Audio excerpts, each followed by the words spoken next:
Should I put that there? All right. Hello, everyone, and welcome to episode 11 of the Prostreet Talk podcast. Beside me, I have Amph, and also we've got our guest, Raz from Presitge Autoworks. Thank you for coming on and having us in your home. Bro, it's a pleasure having you guys here. He doesn't live here. The home of PAW. Pretty much do, bro. I pretty much do. But Amph, you want to wind it back? So how did we get here? Let's rewind the clock right back. What got you into cars? What got me into cars? So I actually started my apprenticeship back in, I can't remember, I think in 1999, 2000. So 25 years ago, I started my apprenticeship. And I actually I didn't drop out of high school, but I dropped out of uni. And my dad said, you better get a fucking job. He worked in a factory, and I said, oh, let me do some work with you. He goes, no, I want you to do something that you can actually have some sort of certificate in. If you're not going to do uni, if you're not going to finish off your Bachelor of Business Management, then you're gonna actually do. You're going to get some sort of certification somewhere else. So, my dad's neighbor at the time, he's a mechanic, and he actually started a work. He was about to start a workshop around about that time when my dad told me to get a job, and he goes, "I'll go help our neighbor out with some of the cars he's working on." I'd never worked on a car before, to be honest with you. And that's where it all started, bro.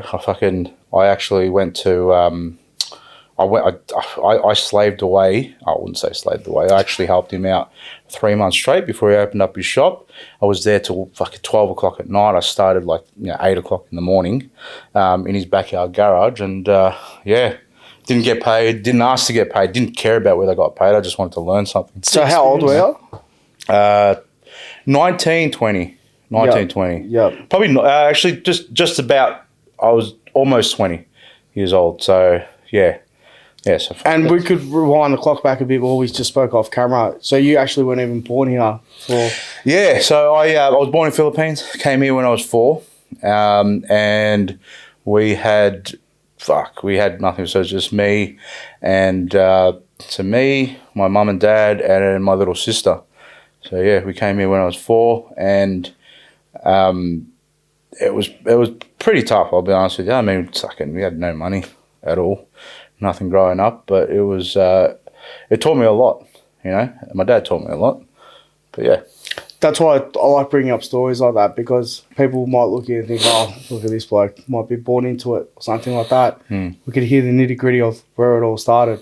So what area were we talking about as well? So I grew up, I think, it is a rough area. It was a rough area. So I grew up in St. Albans, and had a lot of friends that sort of didn't make it as well, and also some friends that went the wrong way. But I also had a lot of those friends do well with themselves. The guys that did well. I mean, it's a luck of the draw, man, to be honest with you. When you think about it, you've got all these outside influences and shit, and I don't know. I've also got faith in God as well, so I feel like that sort of helped me as well. You know what I mean? And plus, my old man used to kick my ass all the time. I used to fuck around a lot in school. Didn't really do well. Didn't really do well in year 11 and 12, to be honest. So you St. Albans Tech prodigy? Hey? St. Albans Tech? Nah, it was a school, back then it was called St. John's. Oh, 4C. Now Caroline Chisholm. So, yeah, it was pretty full on. We had, there was a lot of bad kids there, but it was just a shit time. Yep. There was a lot of stuff going on. I mean, there's a lot of drugs back then. There's a lot of violence as well, knife violence, fucking gun violence, all that kind of shit. But like I said, I'm glad I've got my old man to kick my ass. So you could even say, in a sense, if it wasn't for the push from your old man, you probably wouldn't be in the position you are today. 100%, bro. And he's been your supporter from day dot. 100%. So I've got Asian parents, right? So they are very. Look, they're pretty harsh. Yeah, they're not harsh. I wouldn't say harsh. They're hard on me. They were hard on me. Yeah. We're talking the belt or the wooden spoon? Everything, bro. Yeah. But not in a bad way. I mean, I fucking deserved most of the shit that I copped, to be honest with you. Like, fuck, man. Like, I'm glad that, there's there was light at the end of the tunnel, but it wasn't easy on my parents, that's for sure. I tried to be good, but when you're 11, no, probably not 11. When I was about 13, 14, and you grew up with these people that came from came from bad experiences or came from bad countries or whatever, you throw yourself in it. And I sort of did at the time, but I think, what was the turning point? Turning point was about year 10. So when I finished, I got kicked out of school, year 10, and then I had to go somewhere else. And then after that, my old man said, none of this shit, no more of this shit, yeah? So, yeah. And now, here we are, I guess. So you started work with your neighbour. You for 3 months, you were saying you were slaving away in his house, I assume it was? It was fun, though, man. Yeah. It was fucking fun. I'll tell you, the very first job he actually gave me was a Toyota Cressida, yeah? It was 6-cylinder. I'll never forget it because the car actually caught on fire. I didn't quit. He made me do, he said, and it was one of his, I don't know who the fuck it was, one of his customers, mates or whatever. I don't know. Whoever the fuck it was, I had to do the cylinder head on it.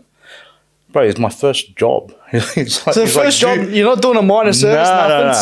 What are they? They're 1Js, aren't they? Yeah, they're 1J, I believe. Nah, this is... Even older, maybe? No, older. What before the 1J? Fuck, what was it, man? I should know this shit. So going into this, like, were you sort of had any passion towards cars? Because obviously you hadn't worked on cars prior towards this. The only passion I had, honestly, was my first car was the first car that actually Commodore? it was a Magna, Mitsubishi Magna, that my parents gave me. But I did that up. Like when I say I did it up, I went to Autobahn. Oh, no. No, not Autobahn, Strathfield it was called. And they had like the little, how they got the wall of all the speakers? Yeah, speakers, Oh, no. speakers and fucking and head units, man. Head units. And we had like, I remember getting an Alpine fucking head unit, and then my mate got you remember I don't know if you remember I think the Pioneer head unit, and it had like the little blue dots, and it had like the dolphins and shit. Yeah. Oh, you remember that? The animation and stuff on That's it, like yeah. the original VL one that everyone had in their VL. If it wasn't that, it was a flip out head unit. Yeah, so that's what I got when I had a little bit of money. When I started working as an apprentice. When I say started working, I was earning $5.90 an hour at the time, but that was one of the first things I bought for the car. It was like one of the flip out. I think it was a Pioneer head unit, but it was sick, bro. Forgot to tell us how the car caught on fire. Oh, We'll go back to that, yeah. yeah. So I put the head on. It's like, have you done everything right? I was like, yeah, everything's done perfect. All right, let's start it. I go to. He actually cranked it over. We cranked it over by hand, as you do, to make sure there's no valves touching or anything like that. So the timing was right, but we went to go start it and then it just went, boom, the whole fucking bonnet, the whole engine bay. I was like, what the fuck? And I left the fuel line, the supply line loose, and So all this loose fuel's just all gone all over it the was engine. fucking everywhere. It was fucking everywhere. Which caused the spark? Yeah, well, yeah, we cranked it, fucking fire everywhere, and then his nephew grabbed the fire extinguisher. Well, lucky enough you had a fire extinguisher there, yeah? Yeah, that's true. It was in his backyard, bro.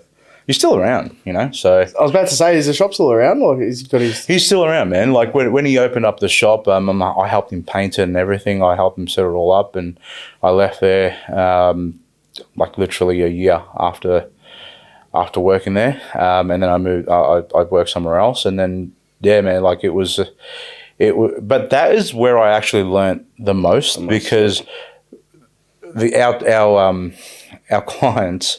I mean, I'm not going to say they're tight asses, but they didn't have money to go and replace. I'll never forget, like brake master cylinders, for example. Instead of buying a new one for $120 or whatever it was, Just recolor we it. just fucking pull it apart and change the seals in it and shit. Put it all back together, hone it a little bit, and fucking away you go. So I learnt a lot of shit. It's probably a good thing that you're doing that. I was the best thing, bro. Honestly, like nowadays, I mean, we you can't buy replacement seals. Well, you can't buy a lot of replacement seals for some of the stuff that we do now. You know, it's just you literally it's just throwaway shit. So you're at this place for the next place you're at there for about how long were you there for? Until 12 months, did you say? So I was there for 12 months. Yep. I started my apprenticeship there, and then I moved to another place in South Melbourne. I was there until I finished my apprenticeship. We did all Euro cars. That's where I really fell. Actually, no, that's not when I fell in love with Euro cars. I remember working at this place in St Albans, and then a Beamer came in, and I was just sitting down on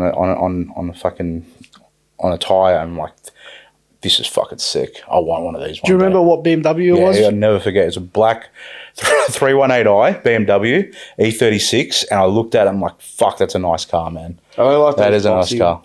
Not the E30. They're the boxy. They're the boxy one. So after the E30, We'll whack a photo up, and I'll guess I'll have to see it there. Yeah. And then I always said that's where I fell in love. Like BMWs were my first sort of real passion. But what actually got me into the trade was one movie, which was Fast and Furious. Like before all of this shit, right? So I actually you asked me the question where did it all like stem from, like where the passion come from? It was from that movie, bro. Yeah. Where's all the GTRs? So you owe me a 10-second. I was never a GTR fan. Sorry, GTR boys. But I was a fucking I was a super fan. Yeah, I still am.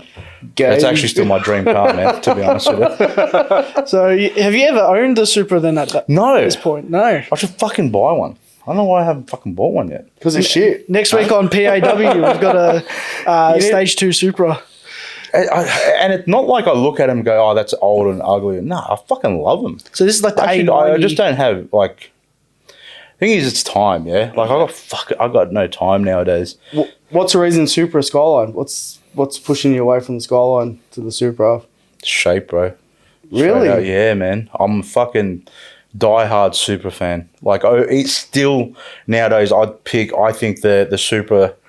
I think the Supra actually looks way better than the R34. To be honest with you, that's my opinion. But and it comes from that movie. I'll never forget when Paul Walker, when they built that. I can't tell you how many times I watched that scene, like that first movie, bro. And I'll never forget the first time I actually watched it, and that's when I actually started getting into it. It was in a cinema on Russell Street. My girlfriend at the time. We went and watched it. I came out of the movie. I'm like, fuck, that was sick. And I actually just wanted to get into cars from there. So it was like 1999. Before that, I used to play around with my parents' cars and shit like that. I used to just pull shit apart and never be able to put it back together. So how'd your old man react to that? Fuck, he put up a lot of my shit, bro. To be honest with you. But yeah, I do. I do owe a lot to my old man and my mum, but also there's like outside influences. I guess when we talk about like what I went through as a kid. And look, I'll never cry victim. That's not me. I'm happy that I went through the shit that I went through back in the day. I think it hardened me a little bit as well. And it also made me a little bit more down to earth. Like, I'm not bragging or anything, but I don't have a big head about shit. It may look like it when I'm on my fucking on the Instagram, but yeah, like I don't. You got to stay humble, man. Got to stay humble. Definitely. So after North Melbourne, where did you end up after that? After North Melbourne, you mean St Albans? No, when you're working at a place. South Melbourne. Yeah, South Melbourne. Sorry. And then I worked in the other side of the city.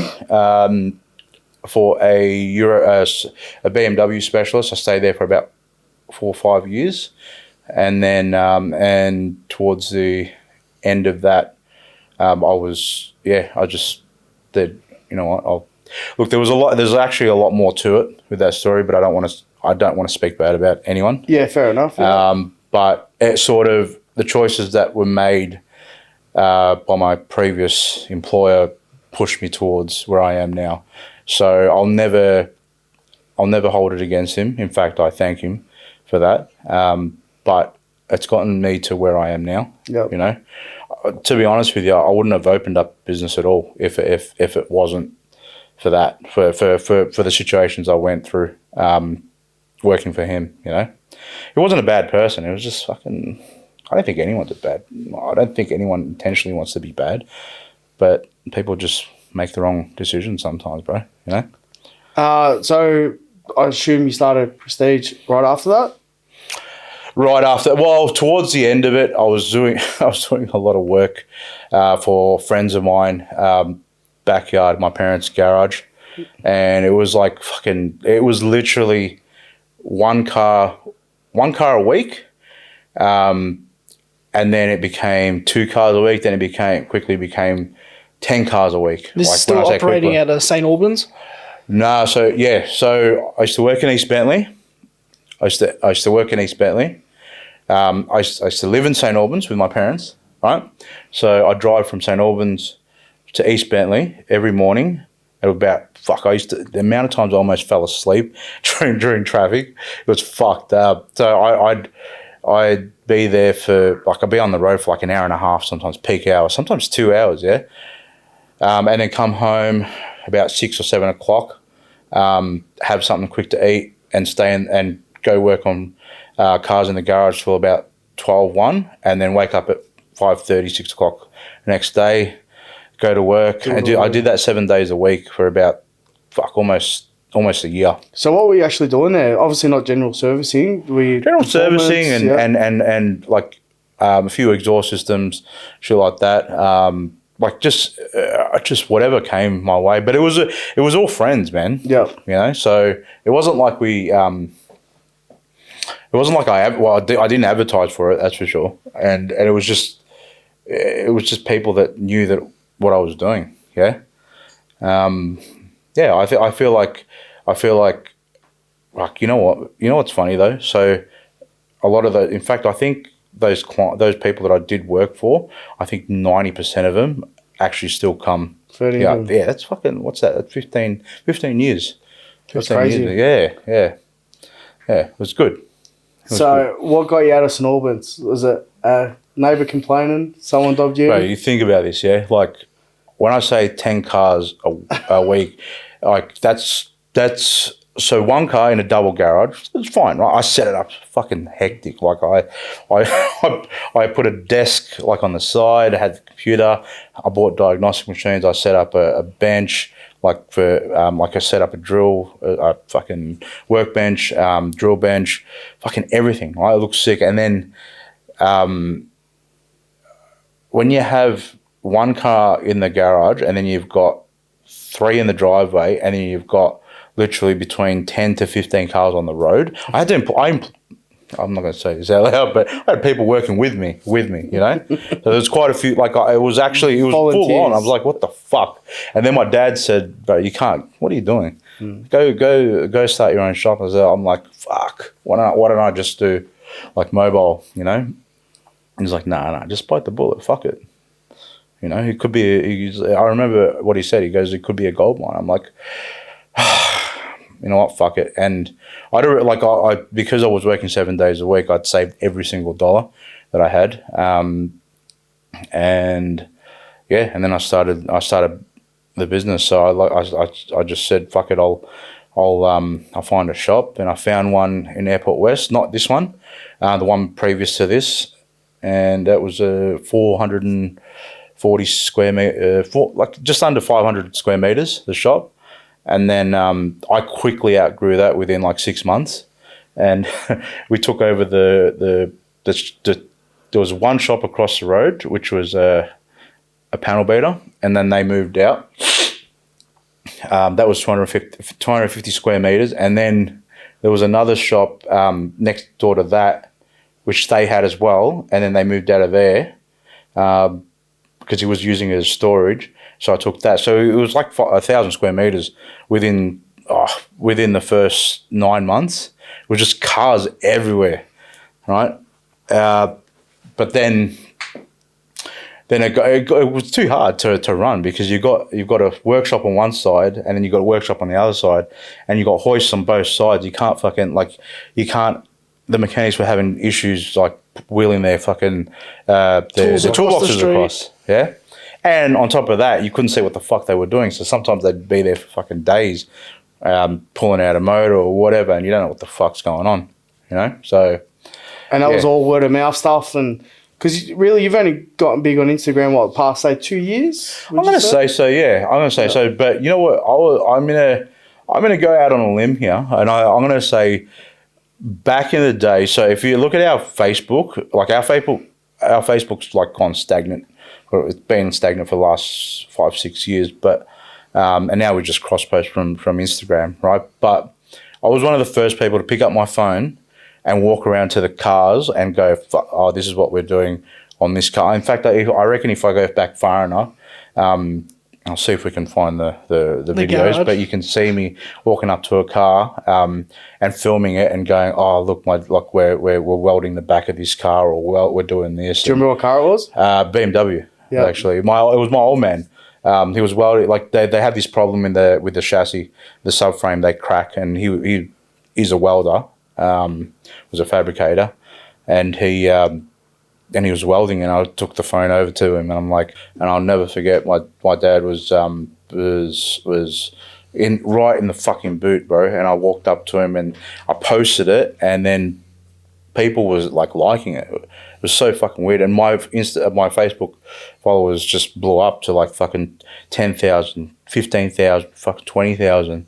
Right, and it's hard to get followers on Facebook, yeah. And then it started to, like, I don't know what the fuck happened, but the algorithm started fucking up, and then like it just got really, really slow. And so that's when I discovered Instagram, and I started posting on there. Instagram went look, it was a rough start, yeah, because I looked at I took videos, one with my phone, which is what most people do anyway, but 2, I didn't know how to edit properly, and 3, I didn't have, like, it was all from a male perspective. Now, a couple of years down the track, I realised the benefit in having a female perspective as well, which is why most of my marketing team is female. We've got 5 people in Presitge marketing, and I like to have that other perspective, you know what I mean? It just makes it more watchable. Yeah, so, and obviously Instagram staff of 0 followers. Where are we at now with Presitge Autoworks?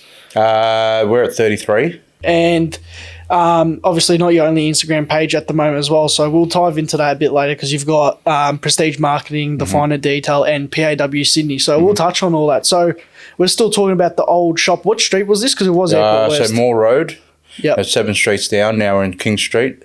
Isn't that where CK was? Yeah, CK was my neighbour. Oh, there you go. Yeah, so just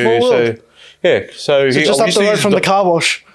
Yeah. So he moved in a few years later, and then we moved out. But we were using his dyno for a bit. There you go. It was the best because it was like 2 doors down, you know. So I like how everyone entwines somehow. Yeah, like everyone somehow knows everyone for different reasons, but it's cool when you actually hear the stories about it. Yeah. So how long were you in those 3 factories for? 8 years, bro. Yep. And then, so all up you had 1,000 square foot? Had 1,000, and now we're at 1540. Just this factory, and then we've got the other factory down the road, which was I think 380 square meters. And so what street are we in now? King Street, Airport West. And that's King Street, Airport West, baby. And so you started off with the factory we're currently in, which is your main factory at the moment. Yep. Yeah, and this always had the same footprint. Yeah. And same setup, hoists, and the way everything was. Yeah. Yep. Yeah. But I had a vision.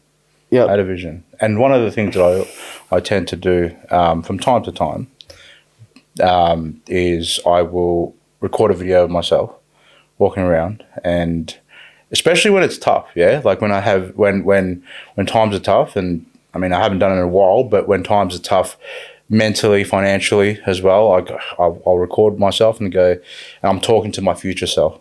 I always say, fuck, this is hard. Fuck, this is hard. You got to get through this. But right now, I want you to remember this was fucking tough.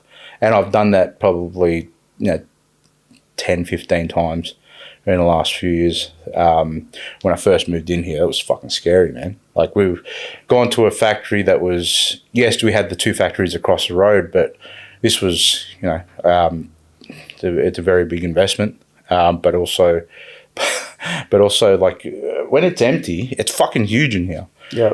But now that we've got 40, 50 cars here, it doesn't look as big, right? But I was thinking to myself, how the fuck am I going to fill this up? And then within, like I said, I mean, it was very quick, like the other shop. I had within a year, it was like, wow, that's full. You seem to outgrow everything pretty quickly, so credit to you. Like, even filling that one street in St Albans to filling two factories in another street to now here. So that was fucked. So how many hoists have you got in there? I think 6? No, man. There's I'm just counting it. 13 or 14. Yep. we didn't even get to see the other side of the shop, really. Yeah. You got the one in the corner over there, which actually, back to Fast and Furious, you got the sign that I says, think I got 14. you got that sign that says you owe me a 10-second car. Yeah. So that's what I told you. I mean, that is a homage to where I started.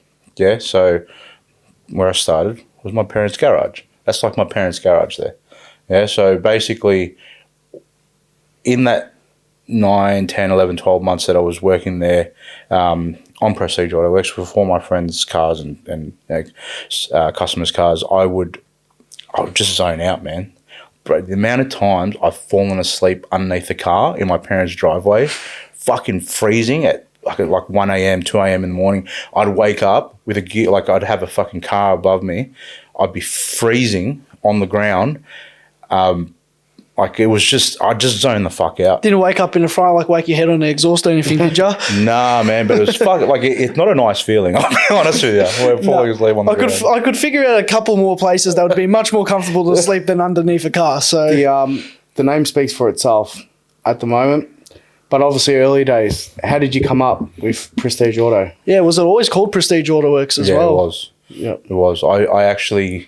I was racking my brain for a bit, and I never forget when I came up with it. I was with my sister at the time. We were in the car, and I said, I came up with different names, and I put them together, and it actually was very. It sort of relates to BMW. Yeah, so BMW is Bayerische Motoren Workers, so Bavarian Motor Works, right? And I thought, fuck, what can I do to have a play on that? And it was just like, I can't remember the thought process, but yeah, Presitge Autoworks. It's always been that. I drew my own logo, and then after that, I was just obsessed with it. You know what I mean? The logo's changed. As you do, revisions go on as the years go on, I guess. So, yeah. But it's always been PAW. Always been PAW, bro. There you go.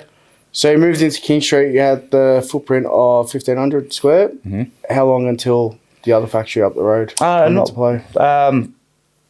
It was actually Sydney that was first. So okay, yep. So a friend of mine, Joe, he'd been running his shop for a few years, and we decided last year that we'd go into business together. He was running AJ Motorsport, and we've rebranded to PAW Sydney now. But fuck, that's almost outgrown too, man. It's already, like, we've been really pushing it hard for the last few months, and last 6 months has just gone. Yeah, the numbers are always creeping up, and it's growing. I've seen you really start to push it as well. So, and it's a bit tough because I've got to go there. I try to go there once every 2 weeks if I can, and stay there for a day. Sometimes the day trips, fucking Sahib loves the day trips, don't you, Sahib? So we go there in the morning, like we leave here at fucking Flight's usually at like 8 o'clock, 8:30. Land at 10, go to the shop, film, do shit, talk shit, whatever, grab content, and then fuck off, you know? So we'll try. Look, you know what? The last time I was there, I think I was there by myself. Was I there by myself? Is it him or no? Yeah, I left at a decent time, which was actually really good. So the flight back was like 6 o'clock, and I got back at 8. Well, just like 7:30 was perfect. But we've done some fucked up days, man. Where we've done some fucked up days there, where we've gotten there at fucking 9 o'clock, 9:30 in the morning. So you'd be on like a 6:30 flight, check in at 5:30. Yeah, 7 o'clock flight, 7:30 flight, and then and then leave at like the last flight, which is like 10 o'clock. It's fucking depressing going through the airport. Who are you flying with? Virgin, fuck Jetstar. I mean, I just don't know whether they're not very reliable. So yeah, but it's not. People think it's glamorous. It's not, man. You must have some sick frequent flyer points. Oh yeah. Yeah, I do. It's up there. It's up there. But it's like, I mean, a lot of people see the shit that I do on my Raz Prestige Instagram, and they think that. Well, look. I'm assuming some of them think that it's all fun and there's a lot of, like, you get to fly here, you get to fly there. I guess it's cool because it's different, but it's still a lot of hard work, man. Yeah, you're grinding. And do you still do work for Portelli? Yeah, from time to time. So obviously Portelli is one of your customers, so you probably get a little insight on what he does. Everyone looks at him like, oh, fuck, he probably does nothing all day. I bet he's grinding from 6 a.m. to 6 p.m. Adrian's one of the hardest workers, man. That's why he is where he is, yeah? He's smart. He works hard. He works hard and he works smart. Yep. And I like to surround myself with people that work hard and work smart. And I mean, even with my team, you know what I mean? Like, there's no reason why you can't be successful working as an employee as well. And I tell that to everyone. I mean, like, look, this is the other thing too. I tell people, if you want to do your own thing, great. I'll even help you if you want. Yeah. But at the end of the day, I'm building something that I want to be able to look back on and go, fuck, I built that, and not only did I benefit from it, but everyone around me that helped me get to where I am benefits from it as well. That shit to me is that is my goal. Like, I don't want any, like, I don't want to, there's no, for me, there's no, what's the word, bro? You can cut this shit out, but there's no glory in it for me if I'm just doing it myself, Yeah. There's no fun. You want to take the team with you? I want to fucking take the team. I want to take it's more fun. How do we join? I'm always doing it, right? But we're expanding. I mean, I've been trying to do fucking Gold Coast. I've been trying Queensland. The problem is it's just time. Sydney's taking up a good deal of my time as well, which is fine, which is what I want. Yeah, and I love Sydney. I love working with Joe as well. But there's also, I want to do overseas stuff as well. So I don't know whether I want to. Do I want to talk about that? The buys on the cards? 100%. Yep. That's where I'm going there. Hopefully next month or the month after. Do you know that guy, the Aussie guy? What's his name? Is it Ahmed? With the car rentals? Yeah. He's Prestige as well, isn't he? Yeah, I mean, he's originally from Sydney. Yeah. I don't know him personally, to be honest with you, but I think I will very soon. That's grouse. I think I will very soon. Oh, who knows? And obviously there's only one place to look. Stay tuned on the Instagram, I guess. So yeah, bro. I'm going to be in Dubai next year. Just thought I'd throw that out. Oh, yeah? See if we're going to be there at the same time. I'm going to try and go there next month. My birthday's in November, so if it's going to go in towards November, it could be towards the end of or mid or end of November.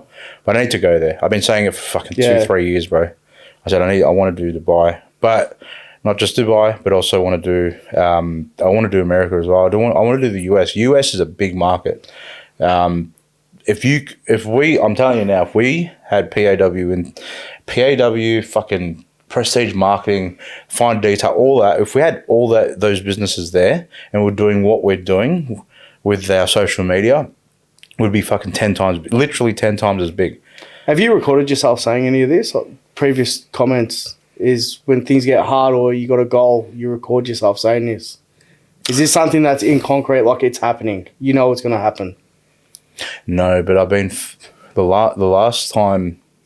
So I guess in the last 7 months, I've been so hyper focused on and hyper fixated on this end goal.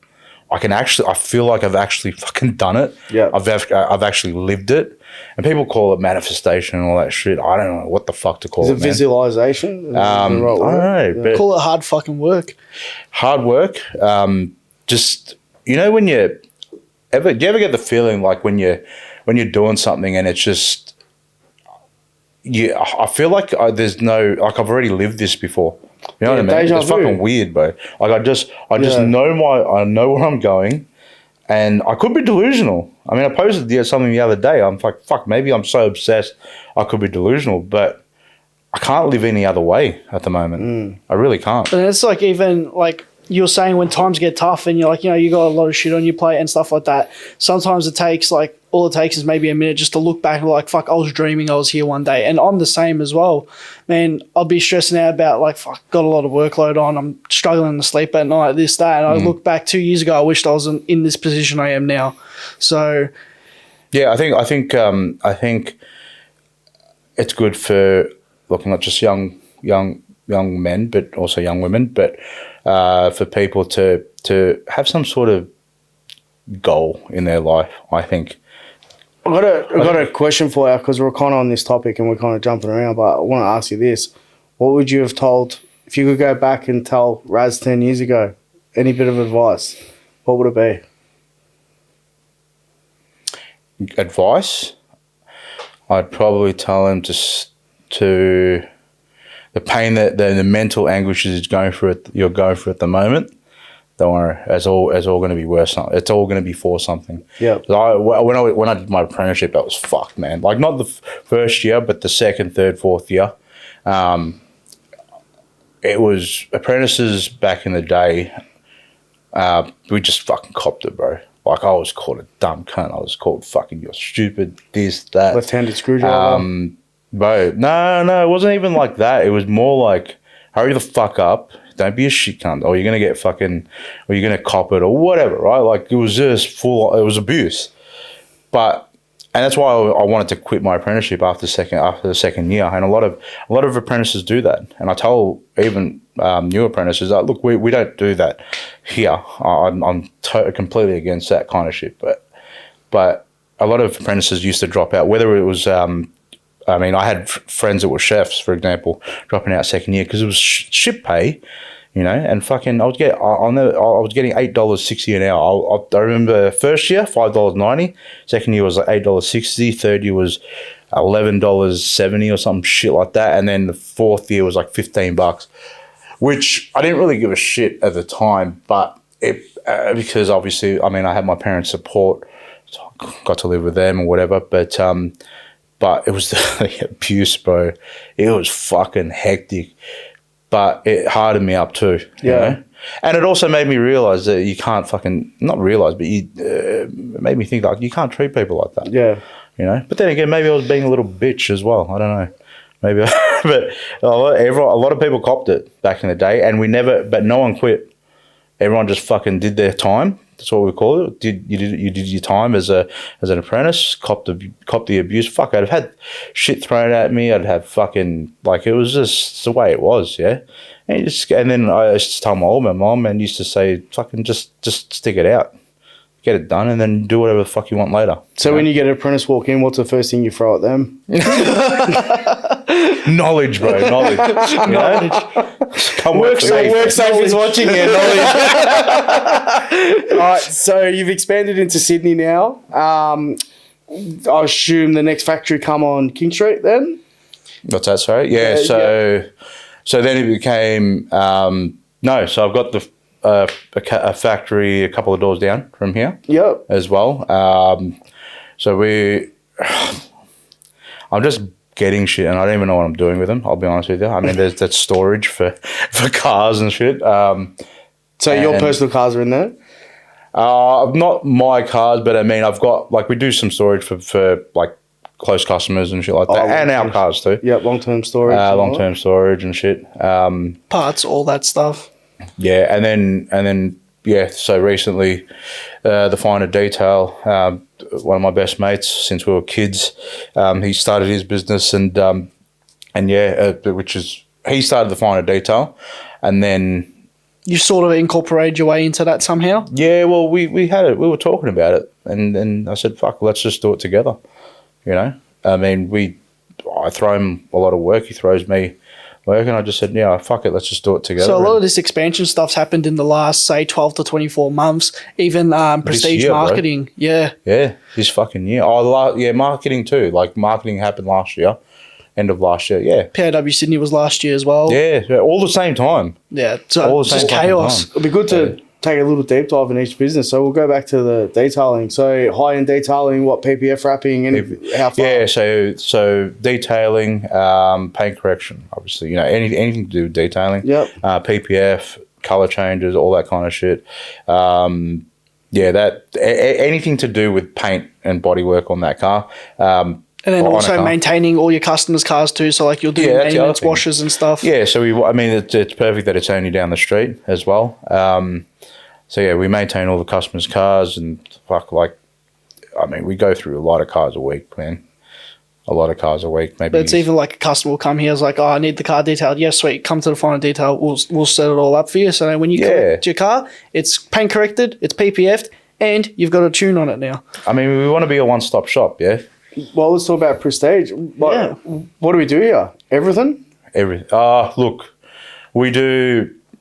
The base has always been service and maintenance. Yeah, so you need your car serviced, whether it's brand new or something that's a little bit older, or even classic cars. So we do servicing, any sort of repairs, maintenance. We always try to stay competitive. But our competitors are, I guess, more of the high end People.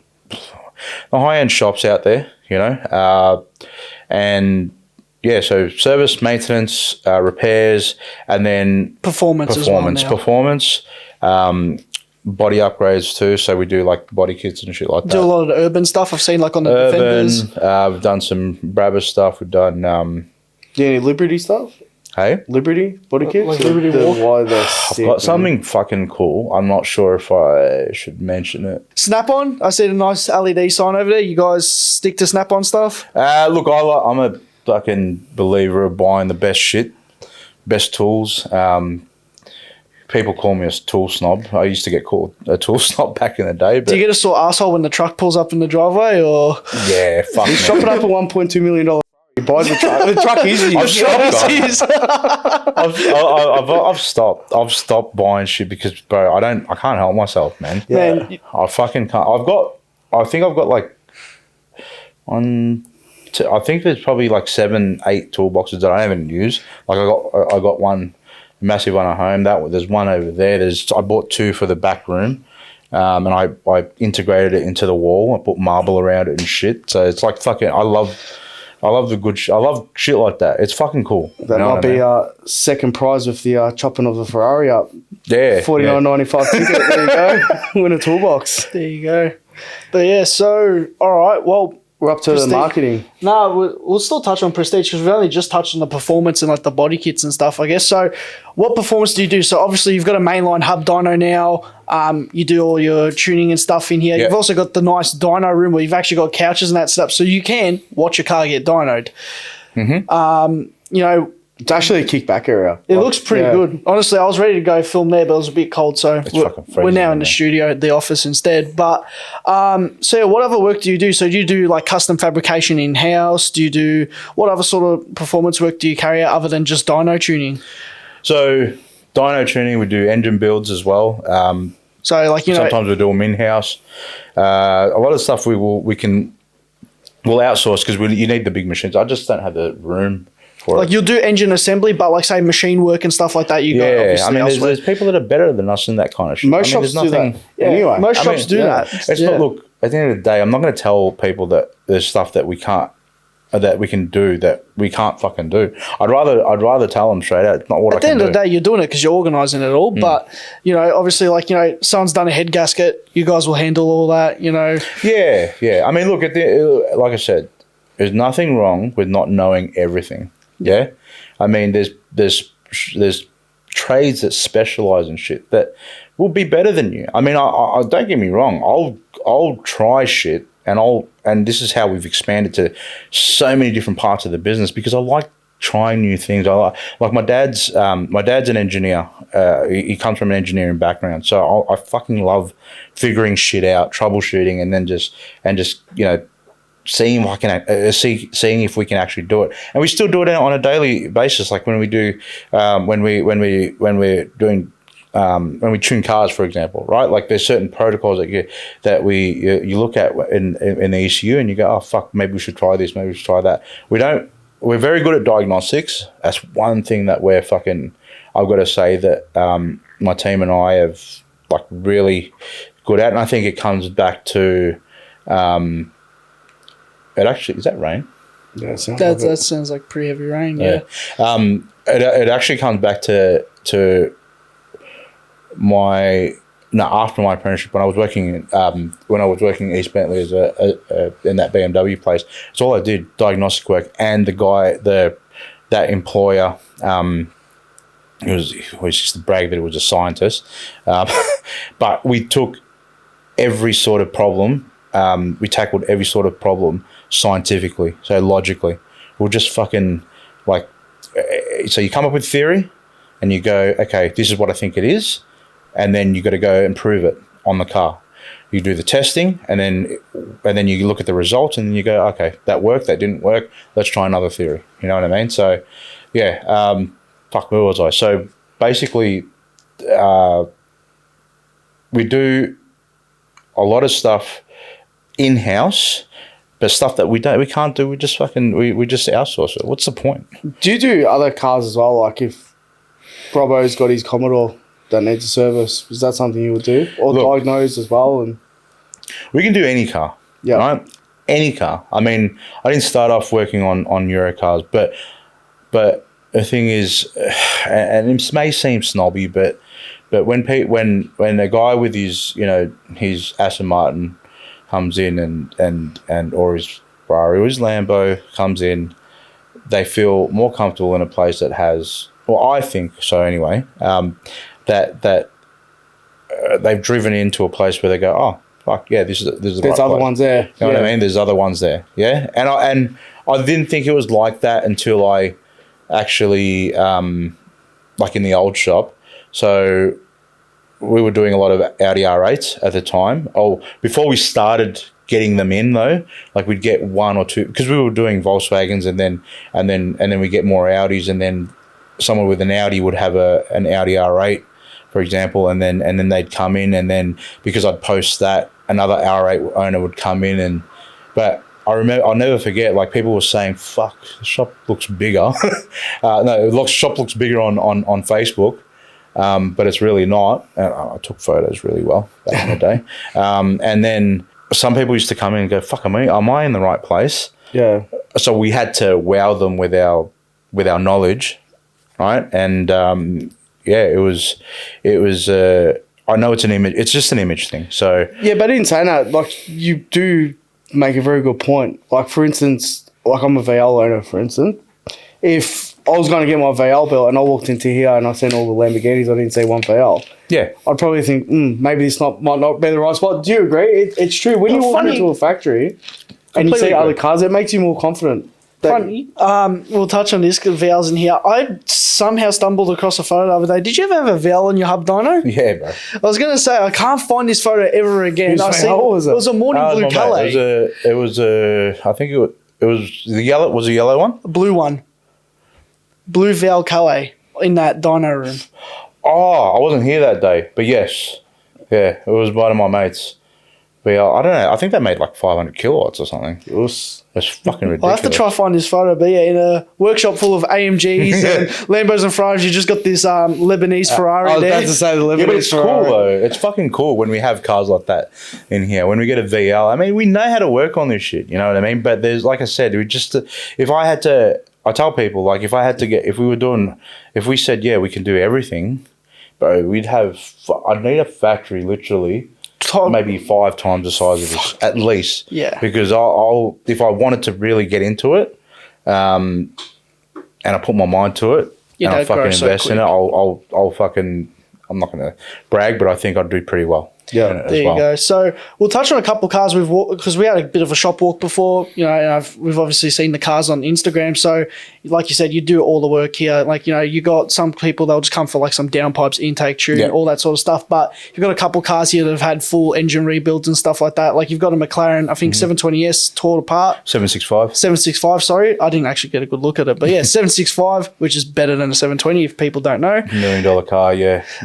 You've got a Lamborghini Gallardo that's got a billet block in it. It's got, everything is just fucking, like, shout out to my mate that owns that car. He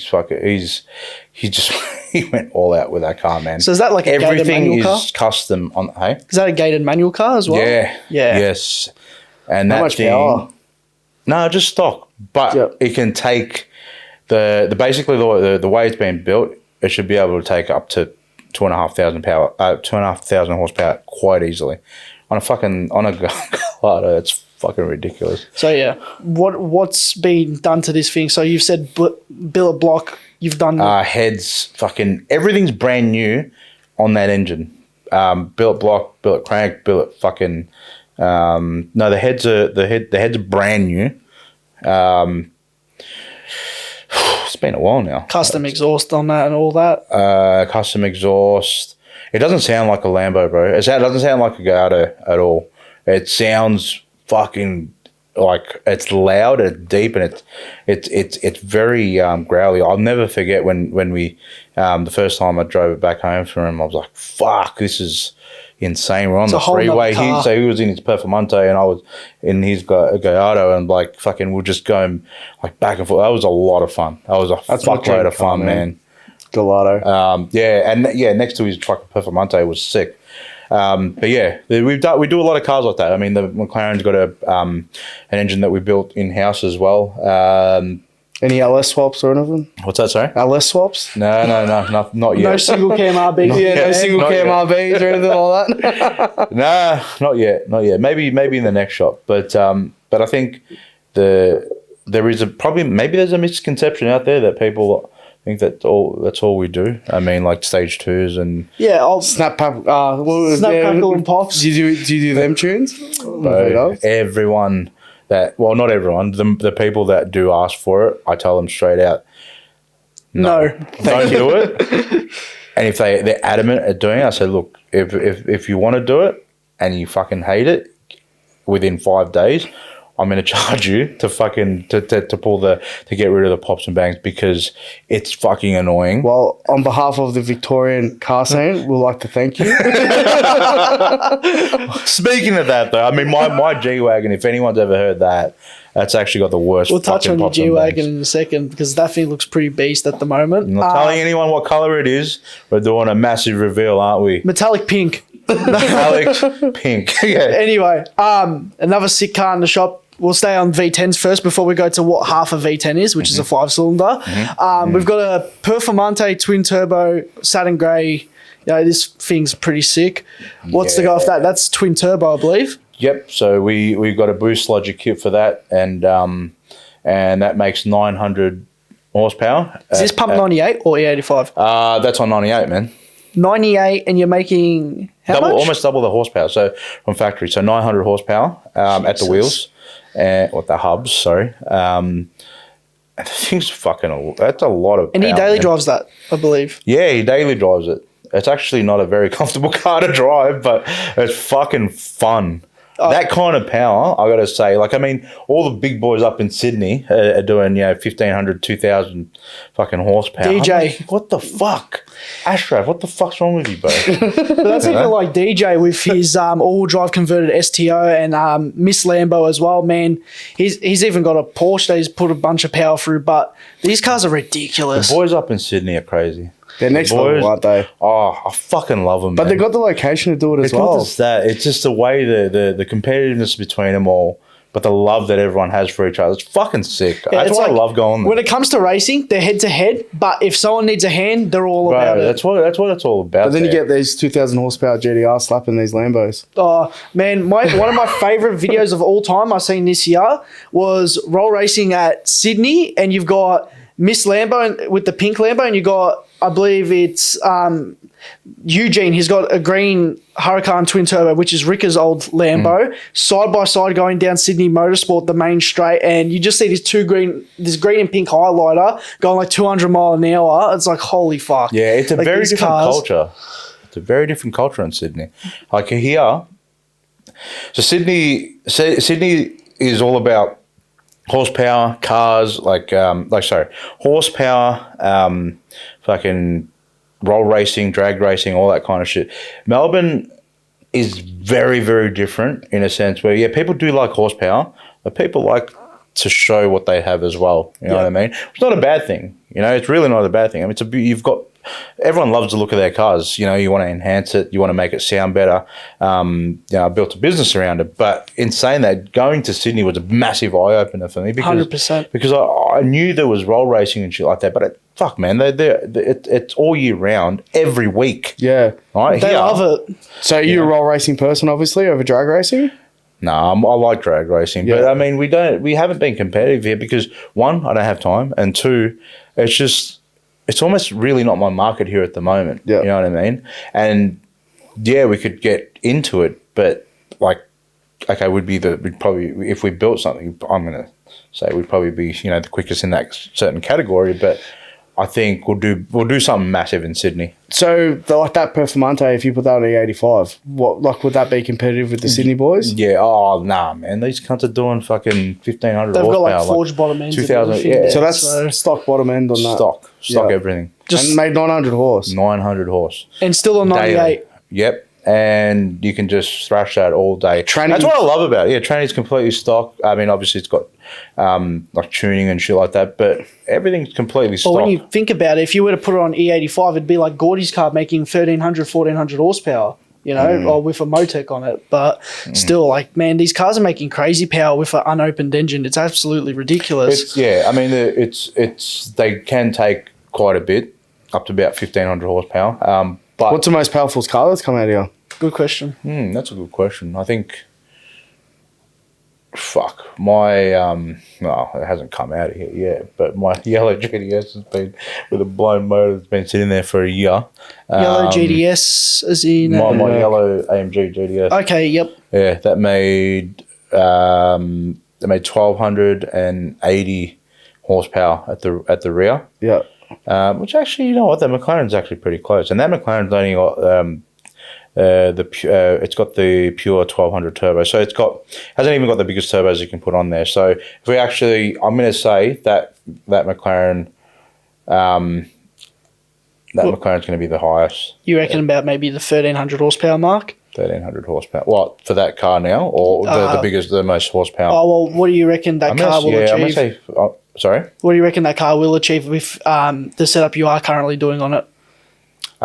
So running on what is it running on? E85, it made 1,250 wheel horsepower for a McLaren, and McLarens are fucking fast. Even though the boys in Sydney were bagging me about it, they're saying, yeah, That'd be it's sort of scary baby fast. shit, Well, yeah, it is fast. The thing is, all-wheel drive versus rear-wheel drive. You can't fucking beat an all-wheel drive car with a rear-wheel drive, apparently, but we'll see. We'll see, fellas. What do you reckon? Shots fired. Because that car's actually from Sydney. So There you go. So is he roll racing? That will be a roll racing car? I don't think the owner will let me take a roll racing. He's an old man. No, he's not an old man. He's not an. Actually, take that out of it. But I don't think the owner will. I don't think the owner will let me take that thing roll racing. But maybe he will. Maybe he will. We'll see. We'll see. I'd like to wind it up to 1,400, 1,500 horsepower with some bigger turbos because the engine's built. Fucking, it's got Dodson clutches. It's got a diff in it. Fuck, we've done everything in house, man. You know, so it should be, the engine should be able to take at least 2,000 horsepower before something. I don't know what would go wrong, but yeah, R&D, I guess. So R&D. I'd rather R&D on my own shit, but I mean, then I'd have to buy a fucking McLaren. I mean, I used to have a McLaren. I'd have to buy a fucking. What other car? I'd reckon I'd R&D a fucking a Ferrari because I love Ferraris now. I think because I'm getting old, but yeah. you are up, so Yeah, true. yeah. One last car we'll touch on before your own personal fleet. You've got half a V10. You've got an Audi TTRS there. Yep. And that's had the full works once again, motor build, upgrade turbos, everything as well. Fucking weapon, man. What power is this thing making? So it made 520 kilowatts at all four. So that'd be about just over close to 700 horsepower mark, wouldn't Yeah, it? but the car weighs fucking nothing. Yeah, You little know? rocket. It's a low 9-second car. We haven't been able to run it. Why haven't we been able to run it? I don't even know. But it's owned by a good friend of mine, Costa, and yeah. Is he planning to take it out to Calder Park this weekend? I don't see why we can't. I mean, So this weekend. I'm going away to Singapore next week, so yeah, maybe. I mean, I'd probably. Fuck, why not? Are they roll racing this weekend? It's got so as we're recording this weekend's the final round of the roll racing champ series they're doing. So Oh, fuck, he'd love that. yeah, so That would be sick. I think the admins, because we're in with the admins at the moment, we're trying to actually we'll announce this on the podcast. We're trying to tee up South Australia versus Victoria, and we'll come over to there. Victoria, bro, all the way. We All might the need to way. hit you up to take a few cars. Yeah, We're trying to why not? form a team, see if we can bring maybe 20, 30 cars from Victoria, represent some of the best cars in Victoria to go up against head-to-head with South Australia. So Yeah, I mean, it depends what these guys bring. Then we can work out what We need just to bring need up there. something to beat DJ. yeah, we need something to beat DJ. He whips everyone there and he whips everyone here. So Look, I think it'd be good. I mean, we'll have a chat about it afterwards. 100%. But yeah, so this weekend's the final round of Roll Racing Champ Series, and one of the admins, Tawfiq, he's got G-Force, the blue TTRS, and I think people want to see a head-to-head maybe between the two TTRSs, which would be quite cool. How much power has you got? What did he say? I actually can't remember. You should know this because you interviewed I him. know I interviewed him, but my memory is shit. But Stay tuned. Just He's he's making good power. His car's been 9s. I think his PB's 960 from memory. I don't remember his power, but he's been 960s. 9.6 is pretty good. So, and he reckons it's got more out of the hole too. So, But we haven't got the biggest turbo on that thing, and that's when I'm not making excuses yet. But that motor can take a lot. So if we do get beat, then Turn it up. Page up. We'd have to fucking turn it up, I reckon. so We've got no choice. Wait, do you update ECUs and all that on these things? Like, you're not running Haltex in them, obviously, but Motec. No, not for that kind of power level, man. yeah. But next level, that McLaren, is that a factory ECU that's flushed? or Yes and no. Yeah. it's a combination. There is a combination, but yeah, it's not a completely stock ECU, to be Yeah. honest. Little secret sauce, you know. there you go. Well, all right, let's dive into your personal fleet. So obviously you've got Top G63, which is your G-Wagon, Yep. and you've got RS6 Cunt. RS6 Triple X, baby. Sorry, yes, RS6 cunt. RS6 cunt. Knight. RS6 RS6 cunt. Knight. That's what it's for. RS6 Knight. Yes. Tell us the story behind your plates being taken off RS6 Cunt Knight, whatever you want to Yeah, call it. well, some fucking little shit, some jealous motherfucker came. Like, obviously dobbed me into Vic Roads, and then I got a letter in the mail saying, "Hey, we're gonna take away RS6 cunt," because obviously they're watching our shit on Instagram, and then it got taken off me. How was it spelled? Hey, How was it spelled? RS6 KNT. So Knight. It's Knight, not Cunt. It's Yeah, Knight. exactly. So I actually wrote them a letter. It didn't go too well, did it? No, it didn't go well at all. I told them about. I don't know if we'll keep this in there, but I spoke to a friend of mine in the police force. It said, "Tell them that you're on your transgender journey, and this is part of your journey. And you should. They shouldn't discriminate against people like us." I don't know if we should. I reckon we should. Fuck it, we're leaving it. No, that's saying. We support transgender. I do support transgender. What was that sticker you had on your fridge in the first episode that someone called out? Vote no. Nah, that was for fucking union shit. That had nothing to do with I that. love everyone. Someone thought it was opposite. We all love everyone here, don't we? Very inclusive here at Pro Street Talk and PAW. So yeah, RS6 cunt, what's done to it? It's got no number plates. So Oh, it's got new plates now. I have a package on that with what we call stage 2. So basically, the reason why we call it we do stages is because it actually Simplifies sends back to our APR days where it was just easier. So the Americans came up with it, basically saying, look, it just made it easier for people to go to have a journey sort of thing. So you start off with the tune, which we call a stage 1, no hardware mods, and then when you do a stage 2, you start throwing like exhaust systems and shit on it as well. So that's what we've got on that That's card. what you'll be like your intake, your downpipe and your tune. Yeah, because not everyone wants to go and throw fucking 30, 40, 50 grand or 100 grand into something. Yeah. It's a bit more budget friendly. Yeah, Younger people will do it. Yeah. And So dumb cunts like us. Yeah, 100%. But so when you get that many inquiries, you sort of want to break it up and make it easier for people to understand. So a lot of people bag it. Oh, stage 1, stage 2. So it's just a way of making it easier for people that want to modify their cars, don't know how to modify, don't know anything about the modification scene, but then they look it up and go, oh, okay, I can do that package. Oh, I can do that package. So then what would you call a stage 3? Is that like, intercoolers, flex fuel? No, so what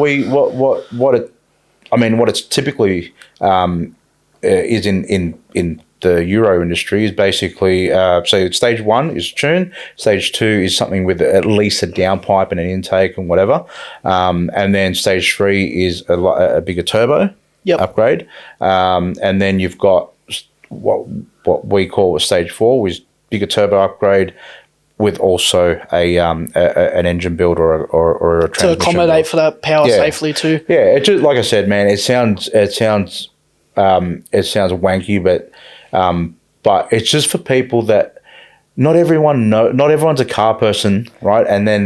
But you want to make it easier for these people that want to modify their cars to make it And this is what I want to ask, because you'd get people that come in and like, oh, Raz, I want 1,000 horsepower X car, whatever car, and then do you ever take people in 1,000 horsepower car and they're like, no, that's way too much? No, because I think, look, generally in Melbourne, people don't look. The people that want 1,000 horsepower want 1,000 horsepower. Or they want 600 horsepower and then they end up with 1,000 anyway. Yeah, look, they generally I find that generally people in Melbourne are more like I said, man. They want their car to sound good. They want a little bit more power, but they don't want it to be stupid because we live in a nanny state. You go over the speed limit here, you're screwed, right? So, we try and a lot of people try and keep it a bit tame, to be honest. So yeah. The RS6 is stage 2. Stage 2. It's got downpipes. It's got full Krapovich exhaust system. It's got a even Truri intake, full intake system. It's got fucking. Got our ECU, TCU transmission tune as well.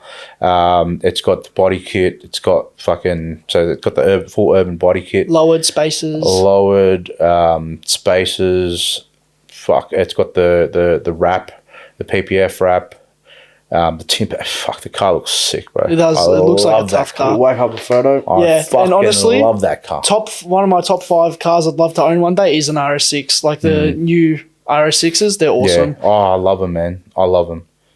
So and it's one of my favorite cars. Top G, yeah, the G wagon. What colour's your G wagon? What colour is yours? Well, this is going to get released like in 4 weeks. So when's the big reveal going to be? Could be next week. You'll be sweet. I mean, a lot of people have already seen it, right? But so is it poison ivy?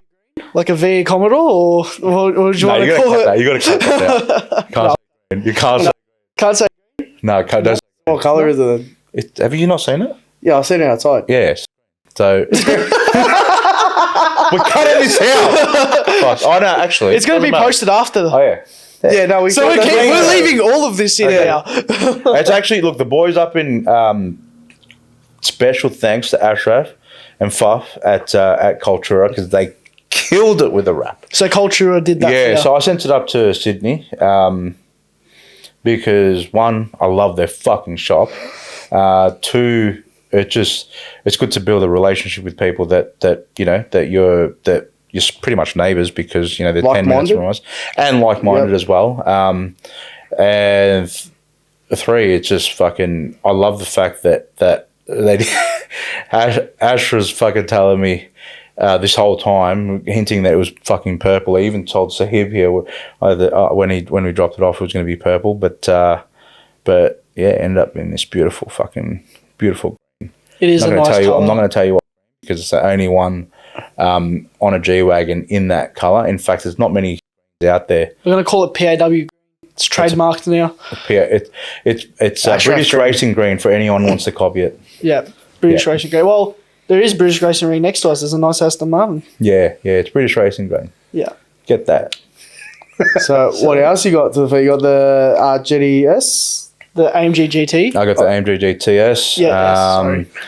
Which like I said, I mean that we blew the engine on that, and I made that very public. As soon as it blew on the fucking freeway, it made 1,300 horsepower. Pushed it to its limit. And then no one's pushing the limits on these AMG engines, except me because I'm a dumb cunt. But when we blew it on the fucking freeway, on the Tulla freeway, and my heart sank. But then the boys came and picked me up in the G-Wagon, and I'm like, fuck, should I post this? And they're like, yeah, you know what? Fuck it, just post it and just be on the front foot about it and show every cunt. This is what we do. I'm like, true. Don't hide anything from me. It's not what you didn't mean. It's not what you do. Well, it's not what we do. No, it's not what we do. What we do is we test shit on our own shit. Exactly. First. Yeah. R&D. You know what I mean? Yeah. I mean, because we do. I'd like to say we're probably one of the biggest, if not the biggest, AMG tuner, AMG specialists in Australia. I reckon. And so we push the boundaries, bro. And did you end up finding what the weak link was? Yeah, it's fucking 1,200 or 1,300 horsepower, bro. Yeah, it was was it the block they let go? Did you hurt the crank? Yeah, it was the rods. Yeah.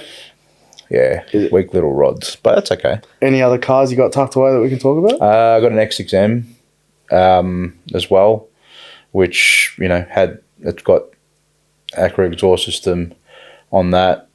Getting a bit old now, so I'll probably sell that soon, and then we'll do some other shit. I don't know if I should talk about what I'm doing with the G, but the G is going to be a big one. Like a Maybach? Yeah, it's going to look fucking sick, bro. So it sounds like you've got a lot of plans for this G-Wagon, and for those playing at home, you take it off-roading. Yeah, take it off-roading. I'll send you the footage for that. More you flex go? than your Patrol, like that post I put up the other day. Oh, you're on, man. If you want to go full driving, let me know. 100%, bro. Where you going? I'll wait for the new one. So I'm going to get rid of it. When I get rid of this one, so that's the plan. So so PAW approved is something that I'm trying to get off I'm trying to start. So we do a lot of cars here. We do up a lot of cars here. And one thing I've noticed is that all the cars that I do up, like my McLaren, for example, fucking every car that I've ever done up, people that the people that buy it off me, they're comfortable because they don't want us to take it back to stock or anything like that. So we keep it all modified and then so what I'm trying to do is create a new business where we do up your car, and we'll do up a car, and then to whatever spec that I think I like, and then we'll sell it hopefully at a profit. But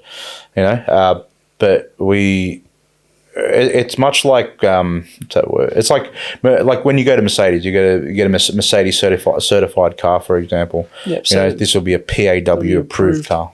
So we actually got to do that video. I'm serious. We'll go full driving. Go full driving and film cutting up a Ferrari. Patrol I'd versus do that. G-Wagon. This Bro, is a sick you know video. what? No one's ever done that before. No one's ever done that before, and I every time I've gone to, I mean, I've only been to Lerderderg, yeah. So Nah, I'll take you some places. yeah, well, fuck.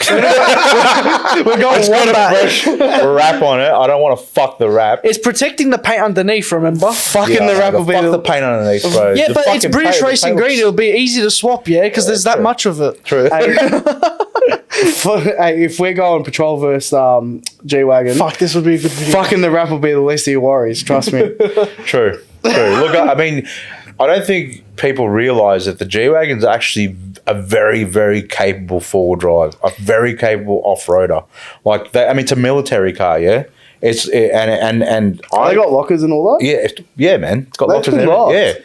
So this might be harder than what I'm It's got a center, front, and rear. You got your diff work locks. cut out for you now. Fuck, everything's done for you. I don't even know how to fucking off-road. I'm going to be full fucking driving my car. He's going to be like having a coffee. He's going to scoot past you, bro. The first time I took a little fucking hill, had the worst fucking ruts there. I'm like, how the fuck is it? I'm gonna bottom out or something, and then we're just like, fuck it, because my mate went up with his Volkswagen. What is it fucking called? Amarok. Yeah. And I'm like, oh fuck, okay. I'm like, all right, I'll give it a crack. And you just put your foot down, and it does everything for you. Well, that's cheating. It is cheating, but you're paying $500,000 for it. So yeah, I guess you want it to do everything for So- you. You're on, mate. And on top of that, you can get a massage seat while you get a massage while you're sitting. Yeah, my seat's a massage. Oh, It's got- sick. No, I turned the compressor on for the lockers and it vibrates. Yeah, it's pretty cool, man. Fuck. So he's going to be taking his patrol for a walk in his G-Wagon, man. Yeah. By the sounds of it. Oh, yeah. I mean, look, like I said, I'm very surprised at what it could actually achieve. So you are buying a new G-Wagon, you mentioned, yeah? 100%. You're not buying this six-wheeler one, are you? I'd like to do. I was thinking about doing it to that, but then I might do it to the next one or the one after that. I'm not sure. Like the ones with like the tray on the back with the Right, that's the a $2 million car, yeah. Jesus. So if I can build one here, then yeah. So you can't just buy a six-wheeler. You actually got to get it made. You got to make, yeah. You got to cut Okay. it up. You got to get it made. You got So that's something I didn't know. You got to fabricate the. You've got to cut up the chassis. You got to modify the chassis to take 6 wheels, as well. There's only one place in the world that actually does it. They actually do it for Brabus as well. They're in but Dubai, aren't they? no, there's somewhere else. I'm not going to say where, but I mean, some people know where it is. But I've been in contact with them for ages. I can do the 4x4 kit, which is a lot more cost effective. Like the 6x6 kit's fucking. I have to send the car there. I'd love to do it here, but I looked at what they do. I'm like, fuck, all right, you guys can do it, but I think it's about €700. Yeah, so it's like 1.5 million dollars Jesus. plus What the is, car. what is it with you and sending grinders through things that are worth $1 million? What Hey, is it with you and There's sending one- grinders through things of $1 million? true. It's like $1 a million fetish. bucks, yeah, grind up, bang. It's like a fetish, bro. Like, yeah, expensive car, angle grinder. Let's go. Milwaukee straight Yeah, to but how it. cool is that? It is pretty It's cool. fucking baller, man. cool. It's sick. I wish I could do I it. can't wait to do it. I want to cut up a fucking. We're probably going to need to wrap it up, but I got one more question. Your dream build, Supra? That's a good fucking question. Dream build, Supra, bro. Supra, What are we bro. talking? Billet motor, Everything. 2,000 horse. Bro, orange? But yes, because I'm like you can't. I'm telling you, don't underestimate how much I fucking love that first movie. I still watch it from time to time. Yeah, You've it's literally got it in fucking- the shot. You owe me a 10-second Yeah, car. exactly. So exactly the same color, same body kit, everything. I think it's a Veilside body kit that's on that thing, and then with the same decals, everything. But I would do the interior to my spec as well, just to modernise it a little bit. Fuck But yeah. that is my dream Then you build. can drive down the Tullamarine. And it doesn't have to be 2,000 horsepower. I'm happy with 1,000 or. Oh, yeah, you know. pop the roof because there's the Targa top. Yeah, that's what I mean. Yeah. You got to do a video of that. Oh yeah, that was sick. That I'm was sick. flying down the freeway. Yeah, fuck yeah. Fuck yeah. Let's do it. Let's do it. So, twin turbos, fucking cars in the build, man, there's everything to look out for. So, for everyone to stay in the loop, Prestige Autoworks on TikTok and Instagram. And so I guess that commences this episode. Raz's personal Instagram as well. Yeah, Raz Prestige. Raz Prestige, yep. And for you guys also playing at home, to stay up to date with us, follow us on Prostreet Talk on Instagram and YouTube. And Spotify. And Spotify. And one little shout out as well. Thank you to Zach, Advanced Plumbing Maintenance, being behind the camera again for another episode. Guys, thank you for tuning into episode 11. Oh, and Sahib. Sahib. That's Prestige Marketing. Prestige marketing, baby. Thanks for tuning in, guys. Thank you. Take care. Boys, thank you. How's Fucking that? hell.